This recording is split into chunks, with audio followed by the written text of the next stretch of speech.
and Marion Bevington, and we're live streaming from the Healing Water Sanctuary in Glastonbury.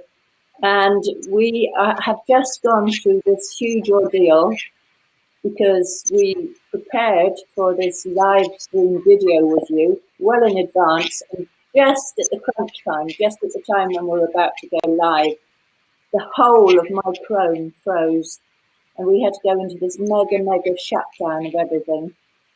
And well, but we're here. Amazingly, we're here, and so I hope you're here, because if you're not here whilst we're here, then it's not so much fun without you. We want you to be here, so please just share the message, and we're here to support and help you. So, is there anybody here, Marion? Sorry. Is there anyone here, Marion? I don't know. I just clicked on Facebook and it started the video, so I had to quickly turn my volume off. And so I didn't hear what you just said, Juliet. What did you ask me? I was just telling people, whoever's watching at this moment, what a challenging time we've just been in. Oh, yes. To try and bring this amazing... incredible, helpful, hopefully helpful... now my brain is frozen. What do you do? So this is a great example. So what can we do? How can we use what you teach to help people when they have a frozen brain? How do you resource yourself with a frozen brain, Juliet? So when we have a frozen brain and we've gone into parasympathetic, we've gone into a shutdown, it's like, okay, let's just look, let's move our head around and take in the environment. Where am I in this moment? What can I see that's pleasing to the eye? And what I can see right in this moment is my statue of an angel with a candle. That was really soothing as I looked at the statue. Cool. Candle. So explain to people why this is important, that you're looking at a statue that's soothing. What's that doing? Well, when we get very activated and the primitive brain kicks in, as I started to panic because we did all this preparation and then we were thwarted right at the most prepared we've ever been. The most prepared, and it's like, what? Say, bleep, because we promised we weren't going to swear on this, okay? Remember? So... You've got me promising things. Oh my goodness. That's dangerous. So we were the most prepared, because I always have this kind of self-judgment about, am I good enough? Am I doing it well enough? I look at other people and I see, oh, they're brilliant broadcasts and so on, and like I'm kind of fumbling through. So I got a bit triggered right at that moment. So why is looking at the candle helpful? So there are some really specific tools to help us manage our nervous system and calm ourselves down when we're stressed. And we are, many millions of us, massively stressed at this moment in time. Mm-hmm. And we need all the help that we can get. So this technique of looking around, this is what an animal does in the wild when it's been massively stressed into fight or flight or parasympathetic shock. And as the animal is recovering from that, it needs to start reorienting to the environment. So as we move our eyes around and we begin to scan the environment and take in things that are soothing and notice there isn't a danger there, because this is the primitive brain puts us into shock because it thinks there's danger. And so when we give this alternative information to the brain that you're not in danger, then that level of activation can switch off, and then our frontal cortex can re-engage and we can start thinking clearly. And we can start communicating again. So this is called resourcing, which is one means of resourcing, is to reorient to the environment. So yes, hopefully now I'm resourced and we can start what we wanted to share. So while you were doing that, I was frantically going through LinkedIn to try and share it on LinkedIn. And you're not my friend. You're not my friend on LinkedIn, Juliet. What's wrong? I don't know if I'm anybody's friend in LinkedIn. You know, I'm just not that kind of professional, smooth person. I have this view of myself as being like, maybe LinkedIn people will reject me, but maybe not. I think LinkedIn people really, really need you. We all really need each other at the We same do. time. Yeah, we do. Yeah, and this feeling of rejection, I mean, that's really up for everyone, I think, Yeah. at this moment in time. I was just listening today to Sacha Stone video about Israel, and he's a very courageous and articulate man, Yeah. and I really honour the intense amount of work that he's doing. But it's really distressing what's happening in Israel at the moment. And one of the things that was highlighted, because I've only listened to 10 minutes of the video, is this divide and rule thing that's really being played out in Israel, that Israel is on the front line of this global agenda, the cabal, what the cabal is doing, the control of the world population. And one of the things that happens is that trying to divide people up so that they're fighting against each other or rejecting each other. They're going very much into fight or flight. There's a massive hissing, Marion. What's that about? I'm not sure. I'm hearing it as well. The only thing I can suggest is that we put our headsets on and see if that changes it. So let's try that.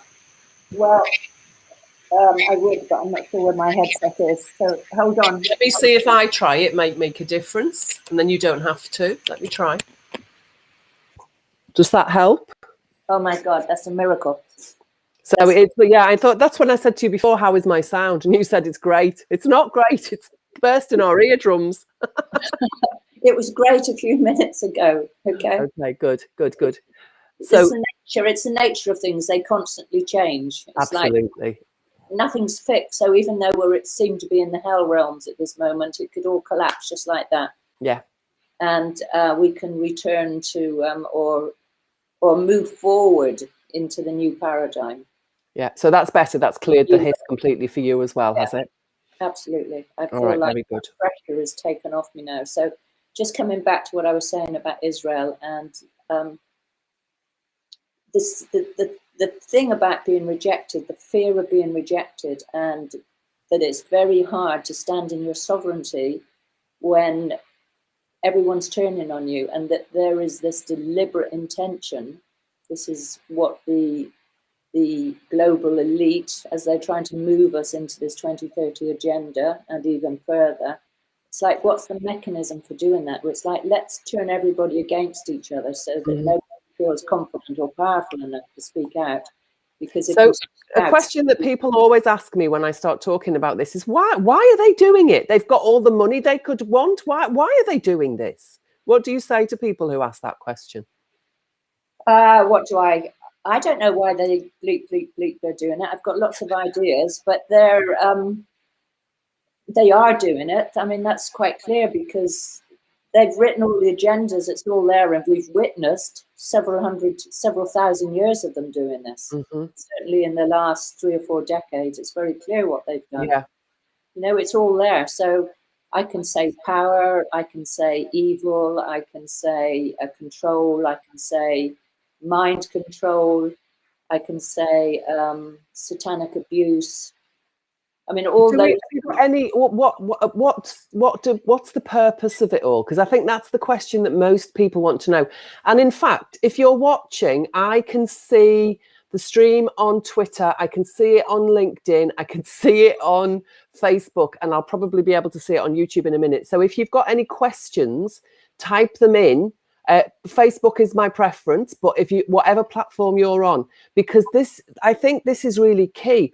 Because as soon as I say something about a cabal or an elite, or it switches the mind of the person listening, if they're in this way of thought, to, well, don't be stupid. Why on earth would they do that? And I think looking into that question of why this is happening to us is actually really important, isn't it? Because that in itself can open up the conversation to allow the information to begin to flow again, because everything that's blocking the information from flowing is sustaining this separation that you talked about right at the beginning. Absolutely. So I was talking to somebody, she's actually a doctor, so I sent her the reports from the NHS, not the NHS, from the UK Gov site, where they've got the yellow card reporting from the 26th of February through to, I think, like the 3rd of March or something. And there's something like over 100 pages, detailed pages of adverse effects, really serious health effects as a result of the... I'm serious. Big Brother's watching you. Bleep. So what do we do? Let's turn this off. The phone is talking to me. I don't know. I've never switched on that voice. We are so ruled by this technology. So, okay. Yeah, we are. We're so ruled by this technology. So, yeah, so she's a doctor, and I've sent over 100 pages of really severe adverse effects and a high number of deaths that have happened as a result of the 2 lethal injections that have been given out, the AstraZeneca and the Pfizer. Mm-hmm. And she couldn't take it in at all. It's like, oh, well, aren't these normal deaths? And then I sent her a very powerful chart of care home deaths since this. I mean, it's like carnage happening. There's a huge amount of people dying in care homes at this point in time. Huge. Yeah. Specifically after receiving the injection. It's all charted on this graph, this German graph. But she couldn't see that. She couldn't see it because her mind was taken up with the whole thing that's happened recently on, I mean, I'd be interested in what you think of this, Marion. It's like what's their names? Because I don't follow them. Prince Harry and Meghan. The what? Meghan, yeah. Harry and Meghan, yeah. Harry and Meghan. So she's now, and I wonder how many people around the world are taken over by this. And she's hooked into like, oh, well, Meghan's been really bitchy and that's really taken my attention. And, you know, that's why they're using it. Mm.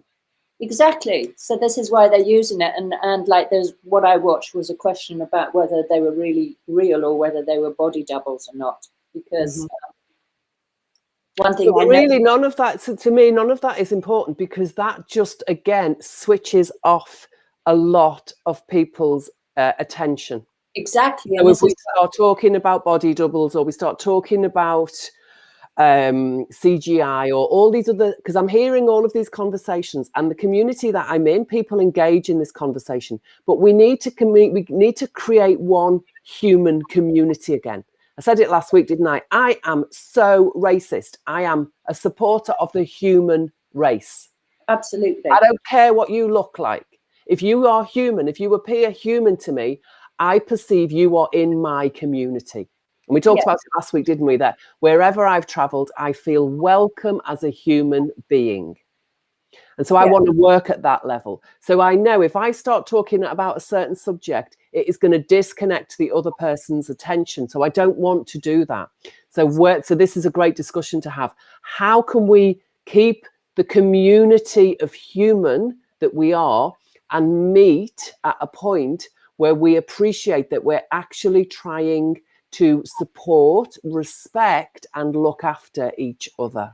Yeah, and seeing how people get taken out, like if we mention certain things, and that there appears to be deliberate intentions to take people's focus off what's important. So in this instant, this thing, however it was set up, is now taking people's attention, and that's far more relevant to this person than all the graphs and all the charts of the deaths that's happening.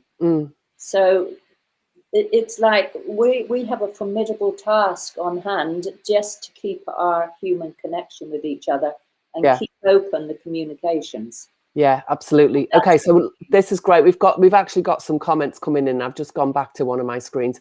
So I've got Vicky of the Boiling Piss last night. I love you, Vicky. You're my new favorite person. I've got Alex Grayson's first question. Alex Grayson says, my experience is that the biggest cause of the cognitive dissonance preventing people from seeing sense is the fact that the government are not acting in the people's best interest. This is, I believe, the truth, but people can't or won't allow that thought to be even a possibility. So this whole thing about Big Brother is watching you. When we were born, what I see about this, Alex, this is a really lovely point. What I see in this is that when I was born, my mum absolutely believed that the doctors and the nurses and everybody in the hospital had our best interest at heart, and that when she signed the birth certificate, that the legislators and the people who look after the paperwork and the town hall people, they're all here to look after us. That's what we were taught, we were educated that the whole structure, the civil structures that we live within, are here to support us. But what we now know is that is totally an inversion of reality. And those structures are here to contain us, not to look after us, unless we're doing as we are told. Then they'll look after us because we're doing what we're told.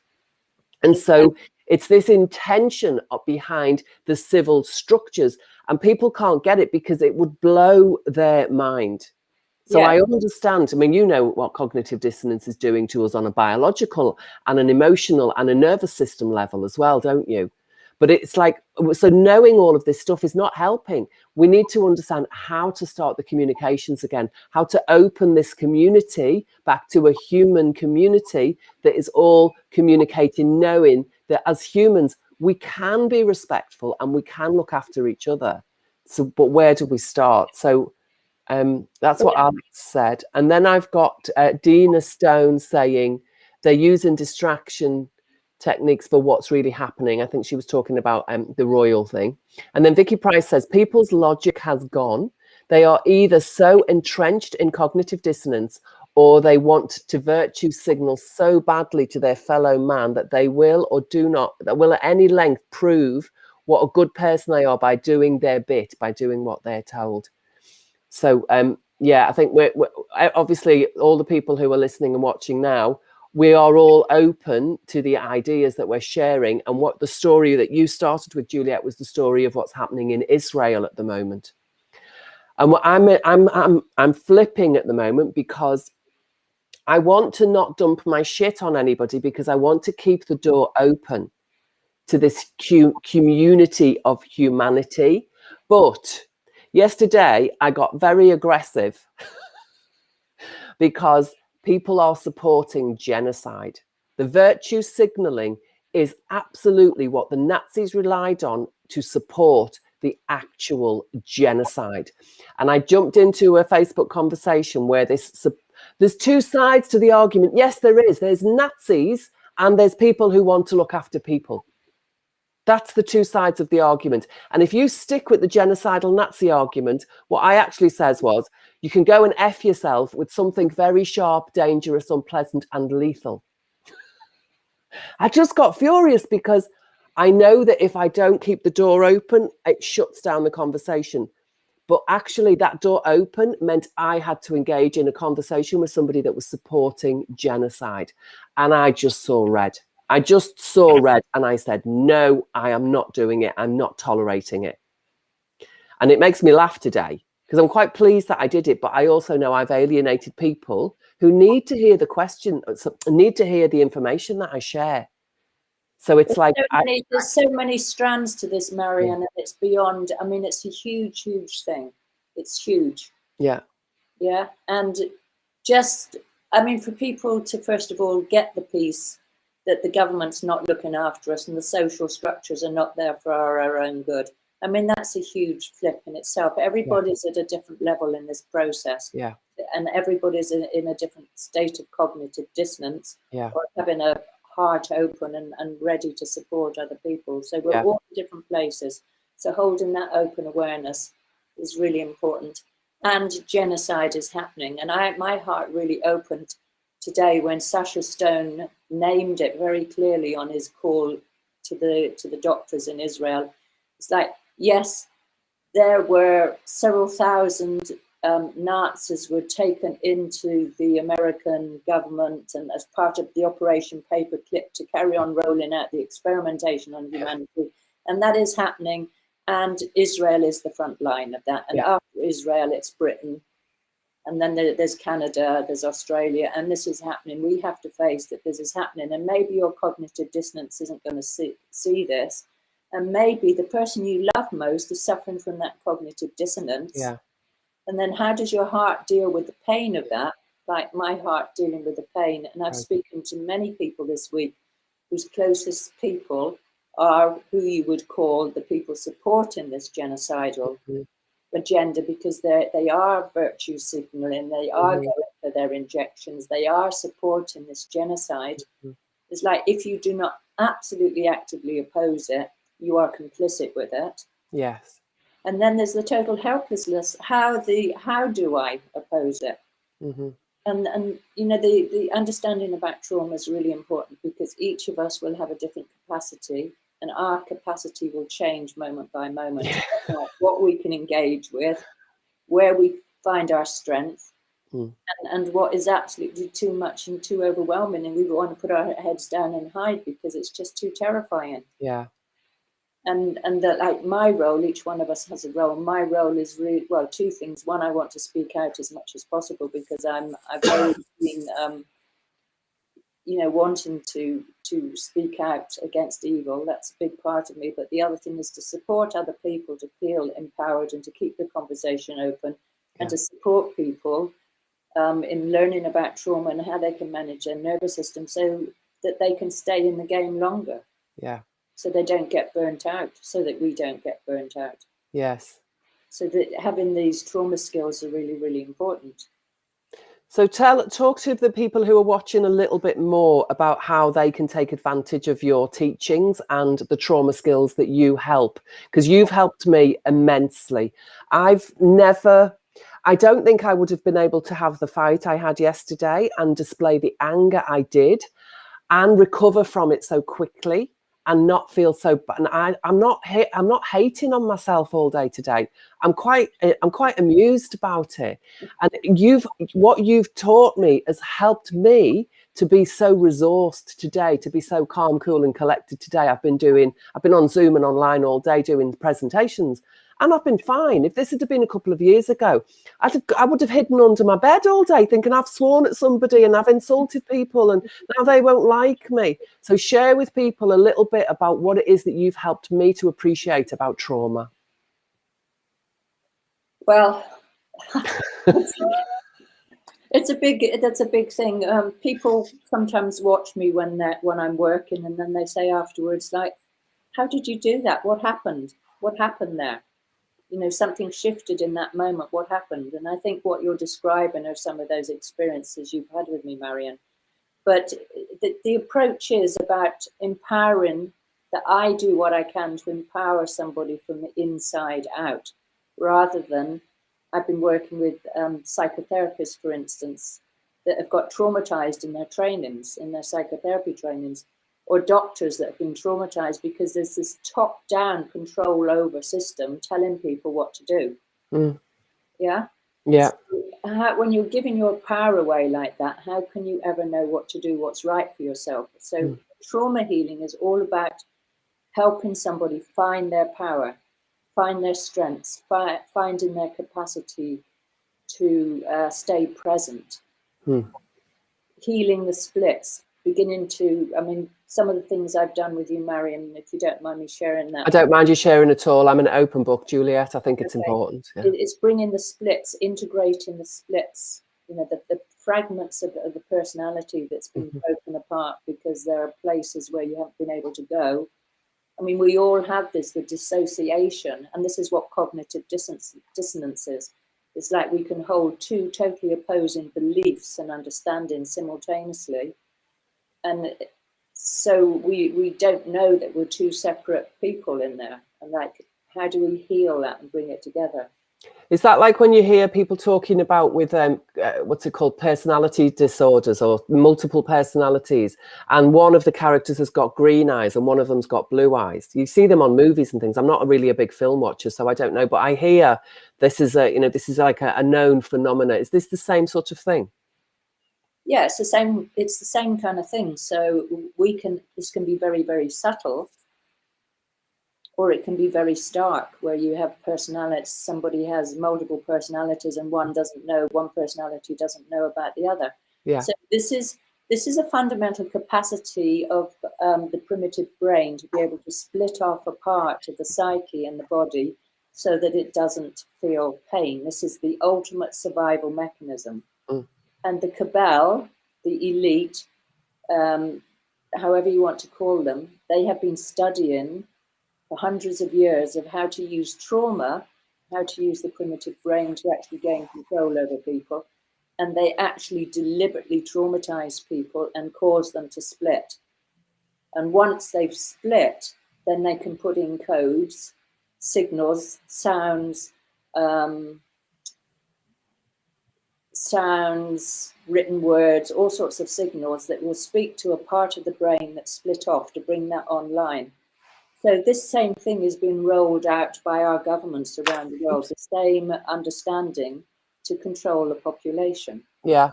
So they're using what happens naturally in the body to divide and conquer people and to control them. So the healing is understanding trauma and to bring back an integration of the psyche and an integration of the body. And when I listened to Kathy O'Brien, and she was talking about what brought her back when she was massively MK mind controlled, was that the man that rescued her was very loving. And when he rescued her, he didn't just rescue her, he rescued all the animals there at the place that were also being tortured and abused. And it was his care and his love and his care for nature and his care for animals that began to help her reintegrate the splits. She's an amazing character, isn't she? Such a beautiful soul. What that woman has been through is incredible. So if for any of you that are watching that don't know about her, she's definitely worth going to look for. She's got quite a lot of things on YouTube, and beautiful conversation with Sasha Stone and Laura Eisenhower they did a few weeks ago, didn't they? Absolutely. And she's also said, she really, really brought it home to me how much of that MK Ultra programming is actually being done on humanity at this point in time. Yeah. And this is responsible for the cognitive dissonance. I mean, that's a nice little word, cognitive dissonance, but this is actually mind control. Yeah. It's using the body's natural ability to dissociate and put the pain aside. They're using that to control us. So the way to heal that is the fundamental mechanisms that you use for healing trauma. So the number one, absolutely the number one mechanism for healing trauma is creating safety and connection with nature, connection with well-being and resource.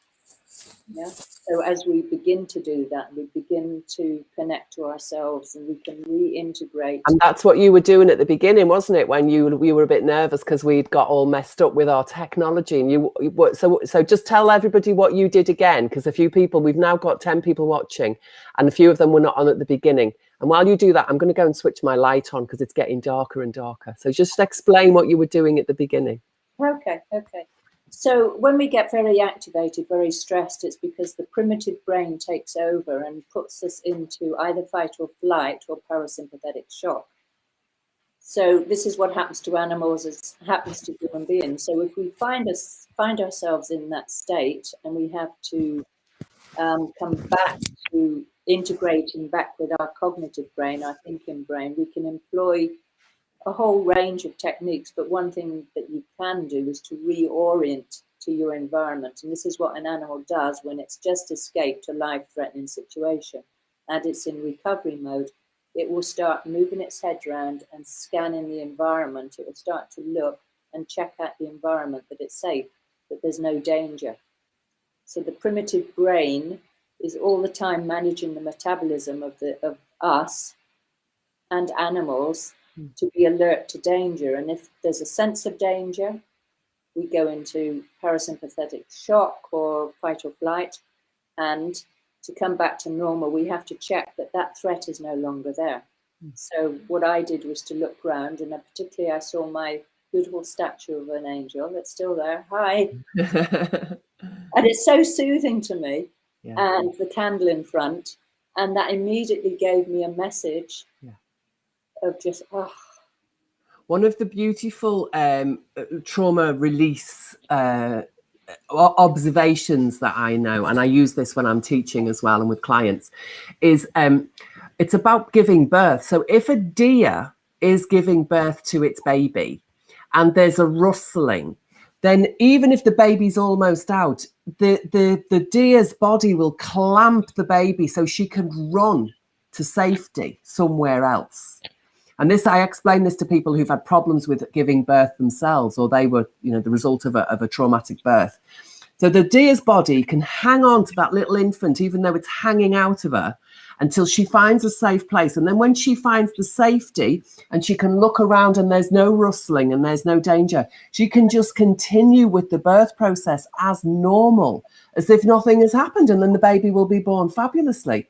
So this understanding of just how intensely powerful that mechanism of the body is to stop everything right now, because until I find safety again, there ain't nothing happening unless I'm running or fighting or flighting or whatever, whatever that mechanism is. But I really like that idea of especially with the whole thing about the birth and the understanding the power of the body, the intelligence of the body, the brilliance of the body. And then we go interfering and we go, oh, we better do a cesarean, or we better cut her open, or we better pull the baby out. And what we're doing is we're actually interfering with this fucking brilliant biological mechanism that's there to keep us safe and make sure that our birth is the best kind of birth we can ever have. Yeah.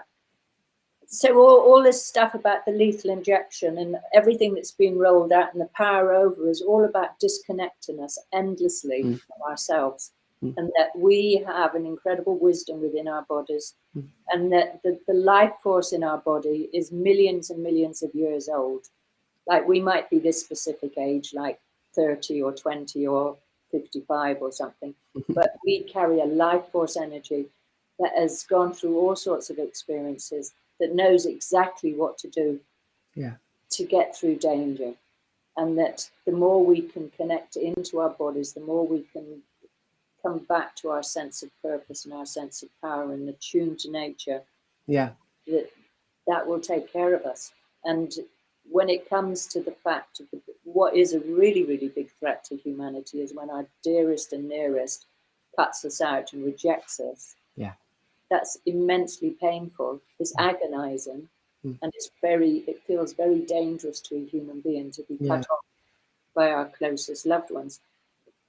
So what we can do is, coming back to your conversation, Marion, about keeping together, everyone together, keeping the conversation open, is rather than going into attack and polarizing, it's like, okay, what's the common ground here? Yes.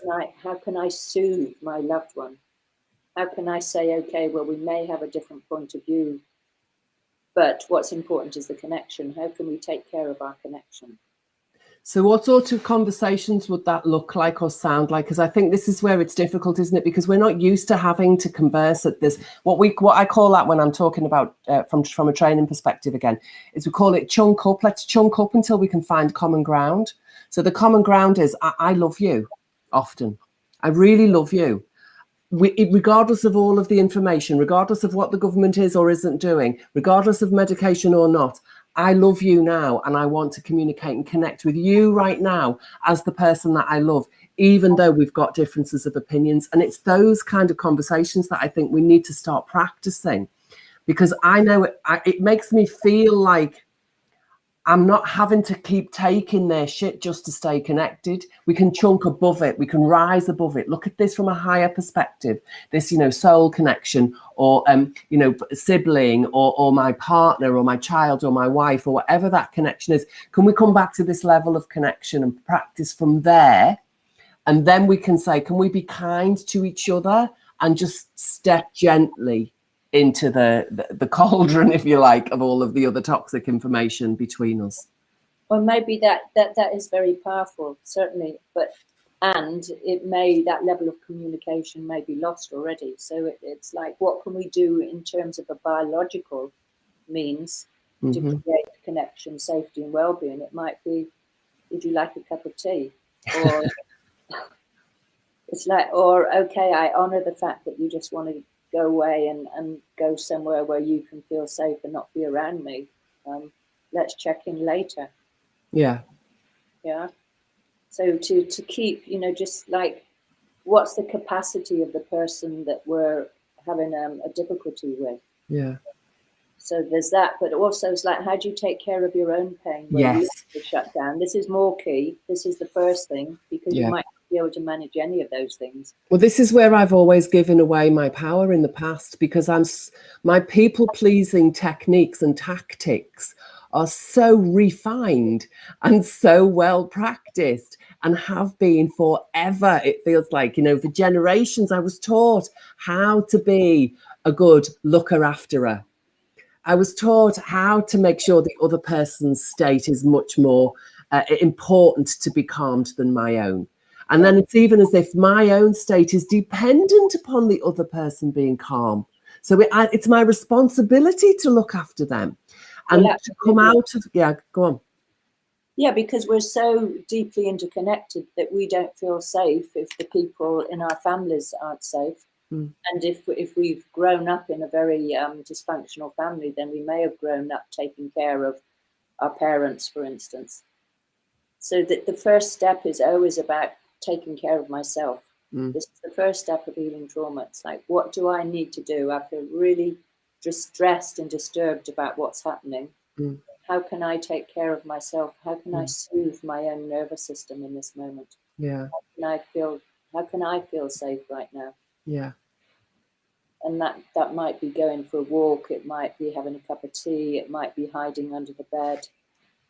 It might be cuddling a teddy, or learn to resource. What helps you resource in this moment? Okay, so that really is the most important thing, isn't it? This because that is definitely what I've learned from you, is I need the resources in order to look after anybody. I have to look after me first, because me being a doormat or being a martyr or being a sacrificial being does not serve anybody, because I'm helping other people to continue to do whatever's toxic for them effectively. And I'm being led by their toxicity rather than allowing me to lead myself into what's not toxic for me and then show them what's possible. So definitely from you, I've learned, how do I resource myself? And the most important thing for me has been about recognizing the fractured parts of the mind, the fragmented bits of my personality. Remember when we were young and people used to say, oh, if you talk to yourself, it's a sign of madness. Now I know if you're not talking to yourself, you are going to go mad. If you don't know how to talk to yourself, you're screwed. We need to understand how to communicate to self, how to get in touch with self, how to be compassionate to my judge, how to be compassionate to my bully, how to be compassionate to my warrior, how to be compassionate to my victim, how to be compassionate to my controller, to all of my parts that my mind and my psyche can operate in. I have to find like my higher self, which is like my connection to Mother Nature, the Mother Nature in me. She loves all of those parts of me. And from that position, I can then be the matriarch of my being, if you like, and start to bring all those little pieces together and go, I love you and I know that you're wounded. I know you're a judge because everybody's been shitting on you all your life. So of course you're going to be a judge because you don't want to keep feeling the weight of all of that stuff on you. So I love you because you're trying to protect me. You're doing a really awful job right now. But it's okay because I know that you're trying to protect me. So it's about really finding those parts. This is my journey, is finding all of the parts and finding a way to communicate to each of those parts, to give them that validity, because then I start to feel like I'm valid. My point of view is important. What I've got to say is okay, regardless of if it's right or wrong right now. It's coming from a place that's very heart, spirit, soul based. Yeah, It absolutely. might be wounded, but it's coming from a place that is worthy of my love. Yeah, absolutely. And so it's so important to come out of the mind with this. And I was thinking this morning when I was listening to Sacha Stone, is that we need an absolute river of compassion at this point in time. Yeah.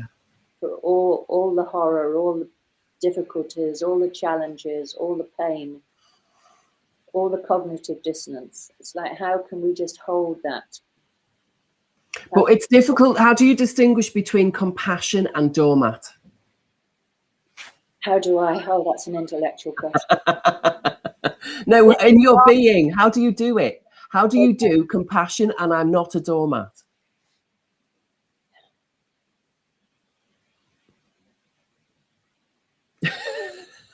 Because if you're a doormat, there's some bad consequences that are going to happen to you afterwards as a result of that behavior. Mm-hmm. So if you're healing, it's like how can you stay in your power and be compassionate? Sometimes being compassionate is doing something really strong, like telling somebody that they're supporting genocide. Yeah. Yeah. It's like the mama bear, isn't it? I know the teaching that you taught us, you didn't use bear, I think you used lioness or tiger, but it is that mama bear. She is loving and she's looking after her cubs and she will do anything. She would give her life in any moment for those cubs. But you come and get in her nest and you're not one of her cubs, you're done for. She'll eat you alive and enjoy every mouthful. Yeah. So it's that, to me, that it's that level, it's compassionate for the right thing, which is this heartfelt connection, this community of humanity. It's not about being compassionate for the cognitive dissonance and the toxic behavior that comes through out of that. No. It's about putting a really clear boundary in place. This is not tolerable. It's not acceptable. Because I'm a loving person, in order for me to maintain my level of love, I cannot tolerate this. I think this is a really important point, because a lot of our undoing at the moment are these generations of social conditioning that we're having, that we've had, and about how to be politically correct.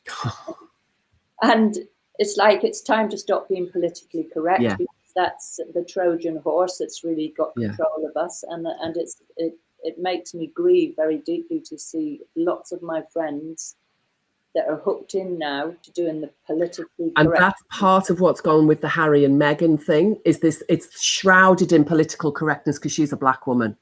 It's like political correct, and that's not the point. That's not the fucking point. Sorry, I keep swearing. It is not the point. It's got nothing to do with race. This has got nothing to do with the colour of her skin. This is to do with humanity. And that level of compassion for the humanity within us, and disgust and intolerance for all of the splitting. And that whole political correctness is another divisive mechanism to create splits, isn't it? Absolutely. Absolutely. So, we were talking about it on the last video we did. Yeah, we've got some comments. Have you seen the comments you've got? I haven't seen them, but let's... Okay, so let's have a look.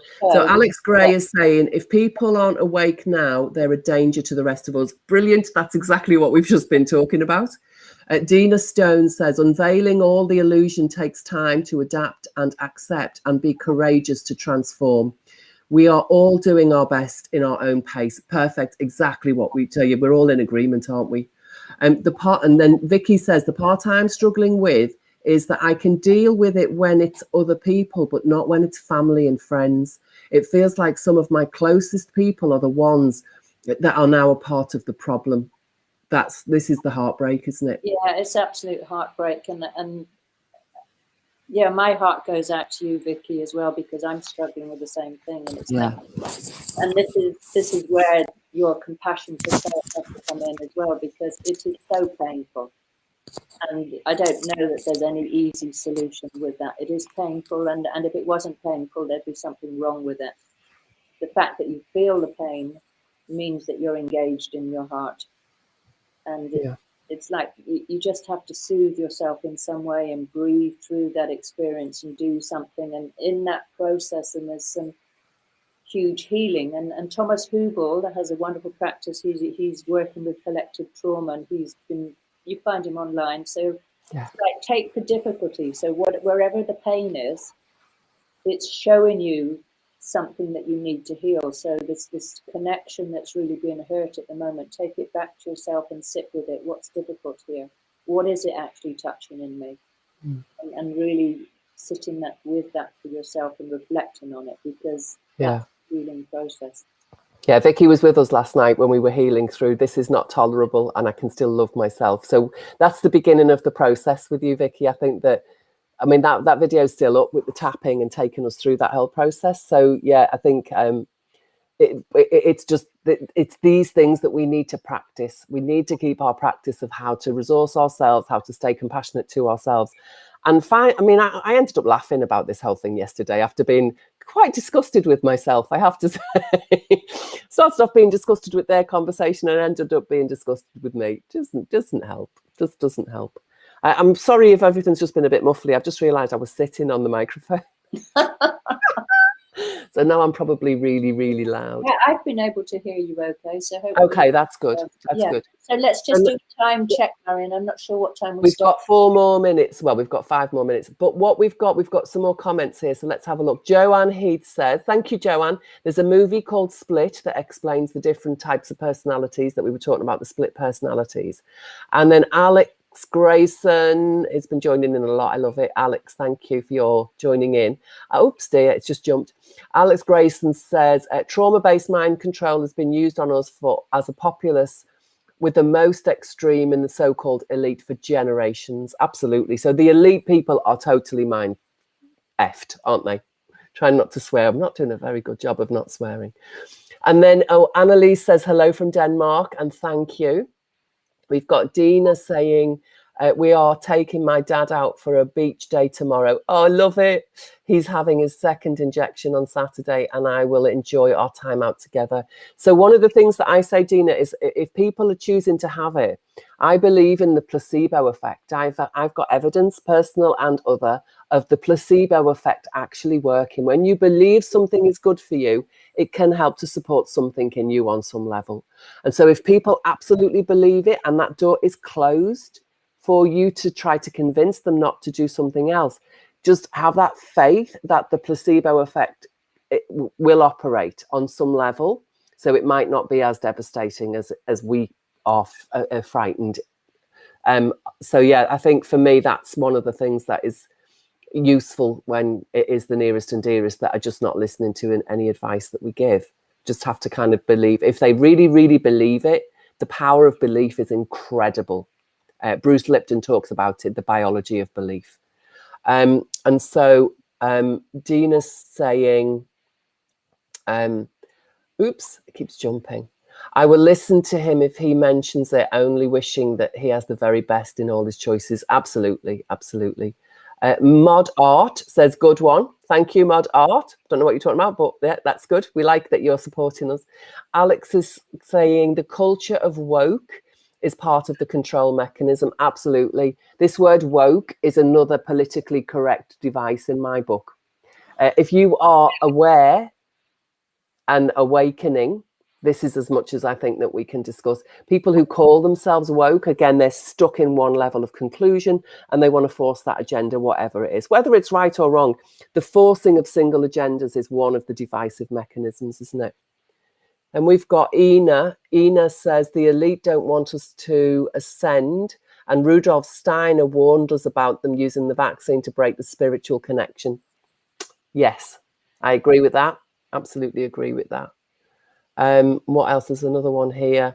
Annalise is saying she feels so alone. She's got no families who are awake and she's only got 2 friends. So you've got 2 friends, Annalise, and then you've got me and Juliet here. So that's 4 of us. Here, you can reach out to us. Yeah, please do. I always get back as much as I'm ever able to, which is most of the time to people that contact me. So, yeah. Yeah. Yes. Oh, okay. We've got 12 people watching, which is just amazing. I'm really grateful that you're here with us in our community of humanity. Yeah, and aware of just how much divisiveness and how much splitting has happened.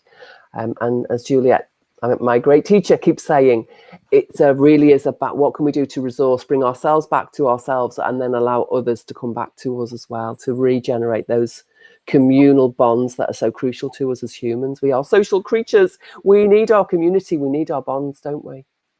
Yeah, absolutely. I'm very grateful to have you in my life, Juliet. As much as as much as we haven't been that physically close for a couple of months, I've always felt that you are just at the end of my keyboard available for me, and that really helps to support me. Yeah. So yeah, it's time for us to close almost, I should think. How long? Yeah, we should close soon. We want to try and keep it under an hour. Okay. Yeah. So just to say that to everyone, if you can reach out to somebody and offer some kind of resource in some shape or form to somebody, if you have the capacity, and that's probably the most important work you can be doing at this moment. Yeah. Like whether it's a smile to somebody walking down the road, or sending them a card, or something, like keep the love open, keep sharing the love, and keep raising the vibration. Yeah. Do what you can to raise your own vibration and to beam it out to others. Absolutely. And when somebody blocks you or puts that door in front of you, do as much as you can to resource yourself. Don't try breaking down that barrier, because when you're not in a resourced state, you're going to end up giving all of your energy, and that's when we end up in collapse or breakdown, or problems really get worse when we're trying to fight and we don't have the energy for it. So I really think that being able to step away and walk away to save your sanity is another thing that we do have to really respect. Yeah, we need to save our sanity above all things at this point in time. Yeah. So I'd like to see lots of sane people come along and share our next call. So yes, I would like to do the same next week, and I think I've got another one coming up with Brigitte, who's another lovely, wise friend of mine. So, when are you doing it with Brigitte? We haven't fixed a time. But, okay. All right. So we just have to keep sharing. So keep your eye out. Keep your eye out for Juliet's face, my face, and video information. And if you've loved what we've done today, please let us know. Most of you who've given comments, we can see that you're really appreciating what we do, and we really like it. And what we'd like to know as well is that because you're communicating together within this, the arena of this call, we are creating a community here for you, with you in it. So, being in this community, I'm really grateful to you, and we can start to interact with each other here, knowing that we're actually on the same page at the moment. Yeah, we're all on the same page, and we care really deeply. Yes, we do. We do. Oh. Thank you, Juliet, for organising this. Yeah, lots of love to you, Marianne. Lots of love to everybody, and big hugs. Let's do a big hug. No hug for telly. Okay, bye for now. Bye. Bye. Bye.